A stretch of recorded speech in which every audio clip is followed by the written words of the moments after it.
Masih mau ganti negara, Pak? Masih mau ganti negara? Ini negara sudah negara paling Islami di dunia. Islami itu bukan hanya urusan hukum, tapi urusan akhlak dan tradisi. Bukan urusan jinayat sekedar orang maling potong tangan, bukan hanya itu. Itu persoalan kedua, namanya hukum jinayat. Dia hanya sedikit daripada bab ajaran Islam. Islam itu lebih besar babnya tentang akhlak, tauhid dan ma'rifatullah. Negara ini secara falsafah, secara dasar ideologi sudah dibangun dengan asas tauhid qul huwallahu ahad. Masih mau ganti? Jangan-jangan ada kekufuran di hatimu, atau ada kejahilan dalam pikiranmu. Mungkin yang kedua, ada kejahilan sehingga orang masih mau mengganti dasar negeri. Bersyukur tidak? Bersyukur tidak? Mesti bersyukur. Saya dulu anti Pancasila sampai 2010. Dari 2000, tahun 2000, waktu saya masih sanawiyah, saya sudah membaca buku anti Pancasila. 2010 saya masih benci dengan Soekarno dan Hatta. Saya masih benci dengan orang-orang yang bangun negeri ini. Ternyata Allah alhamdulillah bimbing hamba ini membaca buku karya anak dari seorang pejuang dan dia ulama. Ulama itu namanya Saiful Zuhri. Ini karya anaknya, ditulis judulnya Piagam Jakarta. Semoga buku ini dicetak kembali dan dibagikan sebanyak-banyaknya untuk anak itu. Saya nggak ada urusan untuk mempopulerkan buku itu. Saya nggak tahu juga siapa pengarangnya.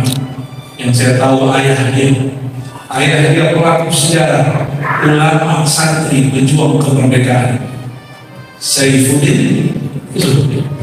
Anak dia lah yang bercerita dan membuat disertasi doktoral. Seingat saya itu disertasi ilmiah, bukan hanya bahwa Pancasila itulah hadiah orang Islam untuk negeri ini, bukan menjual Islam kepada non Muslim, bukan. Inilah hadiah orang Islam untuk semua yang ada di negeri ini.